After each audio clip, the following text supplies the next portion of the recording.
मेरा नाम सीमा है और मेरी एक 16 साल की बेटी है जिसका नाम जिया है। मेरी बेटी जिया के सर में हर वक्त दर्द रहता है। मैं इसका इलाज शहर के हर बेहतरीन अस्पताल में करवाकर थक चुकी थी, मगर जिया का सरदर्द खत्म होने का नाम ही नहीं लेता था। मेरे पति तो बहुत पहले ही गुजर चुके थे। मैं अपनी बेटी के साथ किराए के मकान में अकेली रहती थी। एक दिन सफाई करते समय मेरी बेटी का सर चकराने लगा और वो चक्कर खाकर बेहोश हो गई। आनन फानन में मैं उसे अस्पताल लेकर गई और डॉक्टर ने मुझसे कहा कि आपकी बेटी को दिमागी बीमारी है, अब इसको होश नहीं आएगा, ये कोमा में चली गई है। मैं डॉक्टर की बात सुनकर सदमे में आ गई और भगवान से प्रार्थना करने के लिए मंदिर जाने लगी। तभी रास्ते में मुझे सड़क किनारे एक फकीर मिला। उस फकीर ने मुझे देखते ही कहा कि मैं तेरी परेशानी जानता हूँ, जरूर तू किसी मुसीबत में है। अगर तू मुझसे अभी शादी कर ले तो तेरी परेशानी अभी खत्म हो जाएगी और तेरी बेटी कोमा से बाहर आ जाएगी और उसका सरदर्द भी ठीक हो जाएगा। मैंने अपनी बेटी जिया की खातिर उस फकीर से शादी कर ली। शादी करने के बाद ही जिया को होश आ गया और उसका सरदर्द भी खत्म हो गया। मैं दुल्हन के जोड़े में कमरे में आकर बेड पर बैठ गई, मगर उस वक्त मेरी जान निकल गई जब उस फकीर ने मेरी बेटी जिया 8वीं में पढ़ती थी और अक्सर वो स्कूल से वापस आकर हमेशा की तरह जिया अच्छे से हाथ मुंह धोकर मेरे पास आकर मुझसे कहने लगती थी, माँ मुझे जल्दी से खाना दे दीजिए, मेरे सर में आज भी बहुत तेज दर्द हो रहा है। मैं जिया के इस सरदर्द से थक चुकी थी।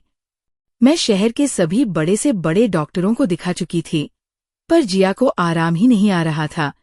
उसकी दवाई हर वक्त मेरे पास मौजूद रहती थी। एक रोज मैं भागकर जिया के पास गई तो वो कहने लगी, माँ ऐसा लगता है जैसे कोई मेरे सर में कीले ठोक रहा है। वो दोनों हाथों से अपना सर दबाने लगी। उसकी हालत देखकर मेरा तो दिमाग ही चकरा गया। मैंने जल्दी से जिया को पानी दिया और दवाई खिला दी। कुछ देर बाद मैंने जिया से पूछा कि अब कुछ आराम मिला। जिया ने हाँ में सर हिला दिया और बोली, माँ मैं अब पहले से बेहतर हूँ। मैं बोली, चलो डॉक्टर के पास चलते हैं, लेकिन जिया ने मना कर दिया और कहने लगी, मैं अब जरा कुछ देर आराम कर लूं। इतना कहकर जिया अपने कमरे में चली गई, पर मैं अभी तक कांप रही थी। मेरा दिल बहुत परेशान था कि ना जाने मेरी बेटी को क्या हो गया है। शाम को जब जिया अपने कमरे से बाहर आई तो बहुत तरोताजा लग रही थी। उसको खुश देखकर मैं एक बार फिर से जी उठी थी। अगले दिन जिया स्कूल से वापस आई तो उसके सर में दर्द था। मैंने कहा, डॉक्टर के पास चलते हैं। ये सुनकर वो फूट फूट कर रोने लगी और कहने लगी, माँ अगर आप मुझे डॉक्टर के पास ले गई तो मेरा मरा हुआ मुंह देखेंगी। मैं डॉक्टर के पास जा जाकर थक चुकी हूँ। मैंने जल्दी से उसे दवाई खिलाई और कहा, तुम कुछ दिन स्कूल नहीं जाओगी और घर पर ही आराम करोगी। लेकिन जिया ने कहा, माँ मैं स्कूल की छुट्टी नहीं करूंगी। इस बात पर मुझे गुस्सा आ गया। मैंने कहा कि कल तुम्हें स्कूल नहीं जाने दूंगी और किसी बड़े डॉक्टर से तुम्हारा चेकअप करवाऊंगी। मेरी बात सुनकर जिया चुप हो गई और अगली सुबह उठकर मुझसे कहने लगी, माँ आज नाश्ता मैं बनाऊंगी। मेरी बेटी जिया कॉफी बहुत अच्छी बनाती थी। मैंने मुस्कुराकर कहा कि ठीक है, आज तुम नाश्ता बनाओ, मैं आराम करूंगी। और मैं रसोई में ही जिया के पास ही खड़ी हो गई। तभी नाश्ता बनाते समय वो अचानक बेहोश हो गई। जिया को बेहोश देखकर मैं तो अपने होश ही खो बैठी। मैंने चीख चीख कर पूरे मोहल्ले को इकट्ठा कर लिया। भगवान भला करे मेरी पड़ोसन रोशनी का, जिसने फोन करके एम्बुलेंस को बुलाया और हम लोग जिया को हॉस्पिटल लेकर पहुंचे। ये वक्त बहुत मुश्किल से निकला, पर सबसे ज्यादा खौफनाक समय तो वो था जब डॉक्टर ने कहा कि आपकी बेटी कोमा में चली गई है। अब इस बारे में अभी कुछ भी नहीं कह सकते, क्योंकि कोमा वाले मरीजों को कई साल बाद भी होश नहीं आता। वो बस जिंदा लाश की तरह बिस्तर पर पड़ा रहता है। मैं ये सुनकर थर थर कांपने लगी थी। मेरी हालत देखकर डॉक्टर ने मेरे कांधे पर थपकी दी और बोली, आप अपनी बेटी के लिए प्रार्थना करें, क्योंकि अब भगवान ही उसे बचा सकता है। भगवान ही बड़ी से बड़ी मुश्किल टाल सकता है। ये कहकर डॉक्टर आगे बढ़ गई, पर मैं पूरी तरह हिम्मत हार चुकी थी। मैं अपनी बेटी के पास बैठी बैठी काफी देर तक रोती रही। मुझे कुछ भी होश नहीं था। बहुत वक्त गुजर जाने के बाद एक नर्स ने आकर मुझे तसल्ली दी कि आप अपने आंसू पोंछ लो और अब बस भगवान से प्रार्थना करो। भगवान से प्रार्थना करने से आपकी बेटी जल्दी ही ठीक हो जाएगी। मैं अपनी बेटी की सलामती के लिए भगवान से दुआ मांग रही थी। कुछ देर बाद मैं अस्पताल से बाहर आई। अब मेरी जिंदगी एक मोड़ पर आकर रुक सी गई थी। मैं चिल्लाकर रो पड़ी और अपनी आंखें बंद कर ली। जब एक लंबी सांस भर के मैंने अपनी आंखें खोली तो अचानक मेरे सामने एक फकीर खड़ा था। मैंने कुछ पैसे देने के लिए अपने पर्स से पैसे निकाले तो वो फकीर बोल पड़ा, क्यों परेशान होती हो? तब मैंने उस फकीर से कहा कि मेरी बेटी अस्पताल में एक लाश की तरह पड़ी है। ये सुनते ही वो फकीर मुस्कुरा दिया और बोला, बस इतनी सी बात है। उस फकीर ने ये बात इतने इत्मीनान से कही कि मैं उसकी शक्ल देखती रह गई। उस फकीर ने कहा, मेरे पास तुम्हारी परेशानी का हल मौजूद है। मैं ना समझी और हैरानी से उसे देखने लगी। उसने मुझसे कहा, अगर तुम मेरी एक शर्त मान लो तो ही मैं आगे बोलूंगा। मैंने पूछा, ऐसी क्या शर्त है आपकी? फिर वो फकीर बोला, सुनो, अगर तुम मुझसे शादी कर लो तो तुम्हारी बेटी पूरी तरह से ठीक हो जाएगी। ये मेरा वादा है। और जब तक तुम मुझसे शादी करके वापस जाओगी तो तुम्हारी बेटी बिल्कुल ठीक ठाक मिलेगी। उसके सर का दर्द भी हमेशा के लिए बिल्कुल ठीक हो जाएगा। उस फकीर की बातें सुनकर मेरे पैरों के नीचे से जमीन निकल गई, क्योंकि मैंने अपनी बेटी के सरदर्द वाली बात तो उस फकीर को नहीं बताई थी। मैंने उस फकीर की बात का यकीन करना चाहा और उससे बोली कि तुम इस बात को इतना यकीन से कैसे कह सकते हो? तब उस फकीर ने मुझसे कहा, मैं काम करने से पहले बड़े बड़े दावे नहीं कर सकता। अगर तुम्हें उस बात का यकीन नहीं है तो तुम मुझे आजमा कर देख सकती हो। मैंने एक लम्हा भी जाया नहीं किया और उस फकीर से कहा, मुझे ले चलो अपने साथ, मैं तुमसे अभी इसी वक्त शादी करूंगी। उसने इस तरह कंधे उचकाए थे जैसे उसे मेरी किसी बात का सरोकार ही नहीं है। फकीर आगे चलने लगा और मैं उसके पीछे। मैं सोच रही थी कि अगर इस फकीर की बात सही हुई और मेरी बेटी ठीक हो गई तो मैं इस फकीर को अपना पति मान लूंगी। इसे अपनी सर आंखों पर बिठा कर रखूंगी। वो फकीर मुझे एक मंदिर में ले गया और उसने वहां के पंडित जी से कहा कि मुझे इनसे शादी करनी है। वहां के पंडित जी ने मुझे अजीब सी नजरों से देखा कि कहीं मैं पागल तो नहीं जो इस फकीर से शादी करने के लिए तैयार हो गई। खैर, पंडित जी ने बिना वक्त बर्बाद किए मेरी शादी उस फकीर से करवा दी। जब शादी हो गई तो फकीर ने मुझे अस्पताल के बाहर छोड़ दिया और कहा कि अंदर जाकर देख लो, तसल्ली कर लो, तुम्हारी बेटी अब बिल्कुल ठीक है।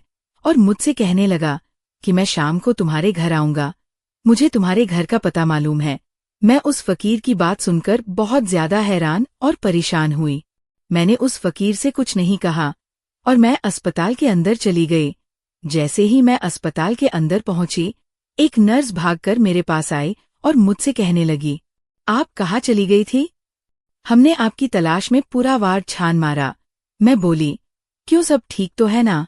नर्स बोली कि आपकी बेटी को होश आ गया है। नर्स ने मुझसे कहा, आपकी बेटी न सिर्फ होश में आ गई है बल्कि उसका जहन भी पहले की तरह ठीक तरीके से काम करने लगा है। उसे सारी बातें याद आ गई है। आप जाकर अपनी बेटी से मिल लीजिए। मैं भागकर अपनी बच्ची के पास पहुंची तो वो मुझे देखकर मुस्कुराने लगी। मैं उसके पास पहुंची तो वो बोली, माँ, आप कहाँ चली गई थी?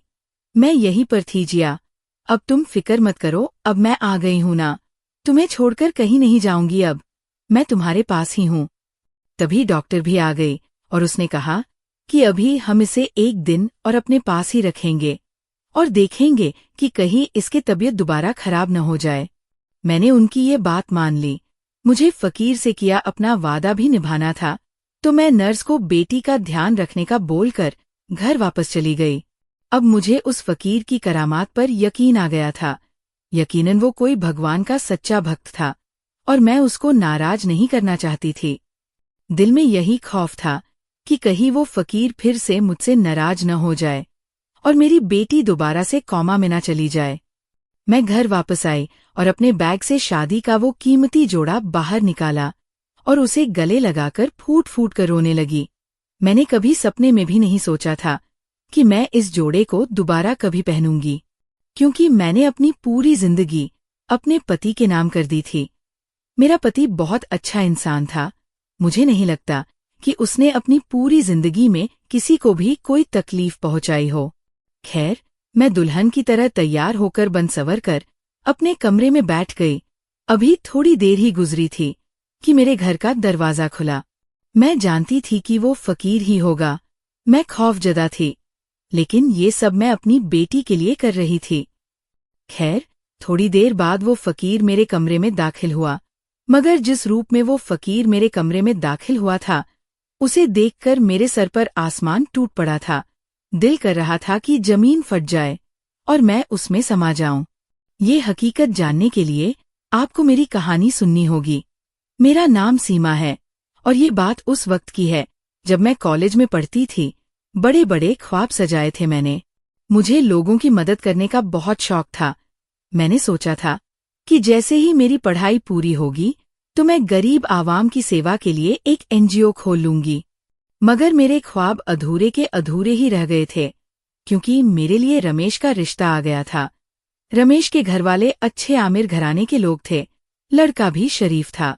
इसलिए मेरे घरवाले इस रिश्ते पर राजी हो गए और मेरे माँ बाप ने ये हुक्मनामा जारी कर दिया था कि मेरी शादी रमेश के साथ ही होगी।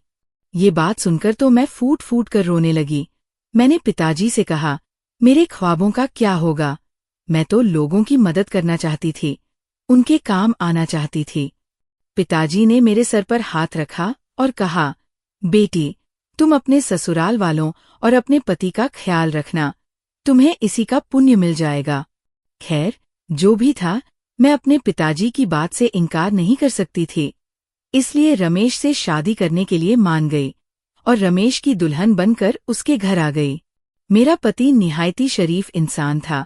वो मुझसे बहुत मोहब्बत करता था और मेरा बहुत ख्याल रखता था। जिंदगी बहुत अच्छी लगने लगी। कुछ दिनों बाद रमेश का छोटा भाई सुरेश कहाँ से आ गया। सुरेश मुझे अजीब सी निगाहों से देखने लगा था। अब तो सुरेश बहाने बना कर मेरे नजदीक आने लगा। वो शायद मुझसे कुछ कहना चाहता था। मैं अपने देवर की बात सुन भी लेती, अगर मुझे उसके नजर में कुछ फितूर नहीं लगता तो। इसलिए जैसे ही सुरेश रसोई में दाखिल होता, मैं वहां से बाहर निकल जाती। मैं इस चूहे बिल्ली के खेल से परेशान हो चुकी थी। मैंने ये बात अपने पति रमेश को बता दी। रमेश ने जब मेरी बात सुनी तो वो बहुत ज्यादा घबरा गया और उसने मेरा हाथ थाम लिया और बोला, ना जाने मेरा भाई सुरेश इतनी गिरी हुई हरकत क्यों कर रहा है। पता नहीं वो क्या सोचे बैठा है। सीमा, तुम्हें मेरी कसम, तुम कभी भी सुरेश की बातों में ना आना। मैंने रमेश से वादा कर लिया और अपनी वफा का यकीन भी दिला दिया। उस दिन के बाद से मैं हमेशा सुरेश से सख्त लहजे में ही बात किया करती थी। कभी कभार वो भी मुझे देखता तो मैं उसे झड़क दिया करती थी। ये बात अब मेरी सास भी जान गई थी, मगर कभी भी उन्होंने मुझसे कुछ नहीं पूछा। शायद मेरी सास अपने बेटे की मोहब्बत में सब कुछ बर्दाश्त कर रही थी। उनमें इतनी हिम्मत ही नहीं थी कि वो गलत को गलत और सही को सही कह सके। खैर, एक दिन घर में तूफान आ गया।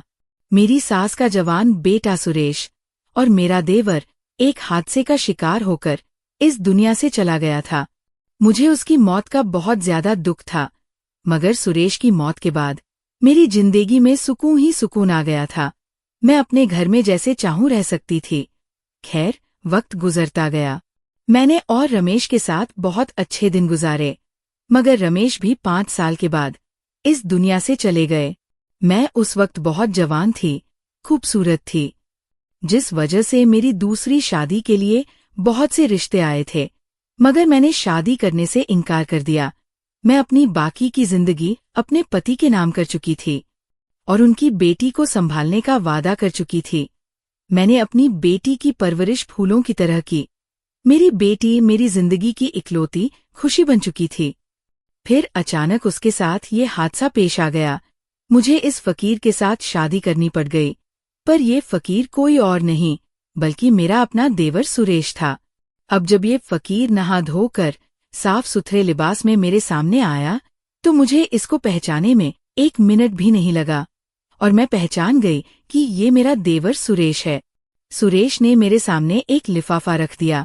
जब मैंने इस लिफाफे को खोलकर देखा तो इसमें ऐसे कागजात मौजूद थे जिसे देखकर मेरा सर चकरा गया। मैं सुरेश से कहने लगी कि सुरेश, तुम तो मर चुके थे, काश तुम हमेशा के लिए ही मर जाते, यूं मेरा दिल दुखाने कभी वापस नहीं आते। तभी सुरेश की आंखों में आंसू भर आए और वो बोला, सीमा, मैं जानता हूँ तुम मुझसे बेइंतहा नफरत करती हो, पर मैं चाहता हूँ कि तुम्हें अपने बारे में सब कुछ बता दूं। मेरे दिल पर जो बोझ है उसको हल्का कर दूं, तभी मुझे सुकून आएगा। आज तुम्हारे सामने मैं इसलिए खड़ा हूँ कि पहले कभी तुमने मेरी बात ही नहीं सुनी। भगवान के लिए आज मुझे कहने का मौका दे दो। मैं बोली, हाँ कहो, जो भी कहना चाहते हो। सुरेश ने बोलना शुरू किया, मैंने अपनी जिंदगी में बहुत ज्यादा परेशानियां देखी है। मैं हमेशा प्यार को तरसता रहा हूँ। मेरी माँ ने हमेशा मुझसे ज्यादा बड़े भाई रमेश को ही प्यार किया। मैं तो जैसे उनका कुछ भी नहीं लगता था। मैं हमेशा से अपने बाप का लाडला था, मगर जब उनका देहांत हो गया तो मैं भरी पूरी दुनिया में तन्हा हो गया। इसके बाद मेरी दोस्ती मेरी क्लास फेलो के साथ हो गई। मैं अक्सर उनके घर आने जाने लगा था और यूं मेरे दोस्त के बहन भाई मेरे बहन भाई बन गए और धीरे धीरे हम बड़े हो गए और मैं अपने पैरों पर खड़ा होकर जॉब भी करने लगा। एक दिन किसी काम के सिलसिले में मेरे दोस्त को दूसरे शहर जाना पड़ा तो उसने मुझसे कह दिया कि मेरी बहन को कॉलेज से तुम ले आना। मैं उसकी बहन को कॉलेज से लेने गया तो मेरी नज़र एक दिन तुम पर पड़ गई। सीमा, मैं पहली नज़र में तुमसे मोहब्बत कर बैठा था। मैंने बहुत मुश्किल से तुम्हारे बारे में मालूमात हासिल की थी और तुम्हारे बारे में अपनी माँ को भी बता दिया था। तब माँ ने कहा कि तुम्हारा रिश्ता मेरे लिए मांग ले, मगर बदकिस्मती से उन्हीं दिनों मेरा ट्रांसफर इलाहाबाद में हो गया और जब मैं वहां से 2 महीने के बाद वापस आया तो मैंने तुम्हें अपने घर में देखा। मेरी हैरत की इंतहा नहीं रही। तभी मैंने अपनी माँ से कहा, माँ, आपने मुझे बिना बताए रमेश की शादी सीमा के साथ करा दी, वो भी उसी लड़की से जिससे मैं शादी करना चाहता था। मेरी माँ आंखों में आंखें डालकर बोली, मैं कुछ नहीं जानती, बस ये लड़की तुम्हारे बड़े भाई की दुल्हन है, अब तुम इसकी इज्जत करना। मैं बहुत ज्यादा हैरान था कि मेरी सगी माँ आखिर मेरे साथ ऐसा कैसे कर सकती है। मैंने रमेश से बात की तो उसने भी मेरा मजाक उड़ाया और कहा कि अब तुम हाथ मलो, इसके अलावा तुम कुछ कर भी नहीं सकते। मैंने सोचा कि मैं रमेश के बारे में तुम्हें बताऊंगा, मगर तुमने मेरी बात सुनी ही नहीं। फिर एक दिन मैं काम से वापस लौट रहा था तो कुछ नौजवानों ने मुझे रास्ते में घेर लिया और मुझे मोटे मोटे डंडों से मारने लगे। मैंने अपना कसूर पूछा तो एक लड़के ने कहा, तुम्हारे भाई ने तुम्हें मारने के लिए हमें पैसे दिए हैं। मुझे अपने कानों पर यकीन नहीं आ रहा था कि मेरे भाई ने मुझे मारने के लिए गुंडे भेजे हैं। एक गुंडे का डंडा मेरे सर पर लग गया और मैं बेहोश हो गया। मैं सिर्फ बेहोश ही नहीं हुआ था, मैं कोमा में चला गया था और पूरे 16 साल बाद जब मैं ठीक हुआ तो मेरे इर्द गिर्द पूरी दुनिया ही बदल चुकी थी। मैं अपनी जवानी अस्पताल के बेड पर लेटे लेटे गुजार चुका था। मैं अपने एक करीबी रिश्तेदार के घर गया तो वहां से मुझे जो पता चला कि मेरी माँ और मेरा बड़ा भाई रमेश अब इस दुनिया में नहीं रहे, वो गुजर चुके हैं। और तब मुझे एक हकीकत पता चली कि मेरे पिताजी ने 2 शादियां की थी और रमेश की माँ मेरी सौतेली माँ थी। मेरी माँ तो मुझे जन्म देते वक्त ही मर चुकी थी। इस वक्त मेरे पिताजी ने मुझे रमेश की माँ की गोद में डाला था और वो मुझे सारी जिंदगी कबूल नहीं कर पाई। उन्होंने मेरी नफरत रमेश के दिल में भी डाली थी और मेरी माँ का बदला उन्होंने मुझसे लिया था। उन्होंने तुम्हारी शादी अपने बेटे से करवा दी। अब मेरे अंदर भी इंतकाम की आग जल रही थी और मैं रमेश से अपना बदला लेना चाहता था, मगर रमेश तो मर चुका था। इसलिए मैंने सोचा कि मैं उसकी बेटी की जिंदगी तबाह कर दूंगा। मैं स्कूल की वापसी पर तुम्हारी बेटी को रुमाल सूंघा देता। उस पर ऐसा केमिकल लगा होता जिसकी वजह से तुम्हारी बेटी के सर में दर्द रहता था। इस केमिकल का असर पूरे 1 हफ्ते तक रहता था। 1 हफ्ते बाद मैं तुम्हारी बेटी के करीब से गुजरता और उसको फिर से रुमाल सूंघा देता था, जिसकी वजह से तुम्हारी बेटी बेहोश हो जाती थी। मैंने पैसों का लालच देकर हॉस्पिटल के डॉक्टर्स को अपने साथ मिला लिया था। मैं चाहता था कि रमेश की बेटी भी उसकी जवानी हॉस्पिटल के बेड पर बर्बाद कर ले। लेकिन जब मैं हॉस्पिटल आया तो तुम्हें रोता हुआ देखकर मैं घबरा गया और मैंने मन ही मन ये सोचा कि मैं ये क्या करना चाहता हूँ। मैंने खुद पर लानत भेजी कि मैं कैसा इंसान हूँ जो अपनी मोहब्बत को तकलीफ पहुंचा रहा हूँ। इसलिए मैंने नाटक किया और तुमसे कहा कि तुम मुझसे शादी कर लो। जब तक तुम मुझसे शादी करके अस्पताल पहुंचो, उससे पहले ही मेरी कॉल पहुंच गई थी। मैंने अस्पताल में नर्स से कहा कि आज इस लड़की को बेहोशी का इंजेक्शन नहीं लगाना। सीमा, मैं तुमसे बहुत प्यार करता हूँ। अगर तुम्हारे दिल में ये सब जानने के बाद भी मेरे लिए कोई जगह नहीं है तो मैं तुम्हें तलाक देने के लिए तैयार हूँ। और इस लिफाफे में मैंने तलाक के कागज रख दिए हैं। मैं हमेशा हमेशा के लिए यहाँ से चला जाऊंगा। मैंने इसके लिए जो अपनी जिंदगी तबाह की वो गलत किया था। मेरे दिल में सुरेश के लिए हमदर्दी पैदा होने लगी थी। सुरेश अक्सर हमारे घर आता जाता रहता और फिर एक दिन मैंने सुरेश को अपना ही लिया और सुरेश ने भी मेरी बेटी जिया को अपना लिया था। उसके दिल में जो कड़वाहट थी रमेश की बेटी के लिए वो खत्म हो चुकी थी और आज सुरेश, मैं और मेरी बेटी हम सब खुशी खुशी एक साथ रहते हैं। दोस्तों, क्या सीमा ने जिया के लिए उस फकीर यानी सुरेश से शादी करके सही किया या गलत? कमेंट करके जरूर बताइएगा। उम्मीद करती हूँ आपको हमारी कहानी पसंद आई होगी। वीडियो को लाइक कर दीजिए और इस तरह की कहानियां लगातार देखने के लिए चैनल को सब्सक्राइब करके नोटिफिकेशन बेल को दबाकर ऑल पर सेट कर लीजिए ताकि आने वाली हर वीडियो का अपडेट आपके पास तुरंत पहुंचे। फिर मिलती हूँ आपसे अगली वीडियो में। तब तक के लिए धन्यवाद।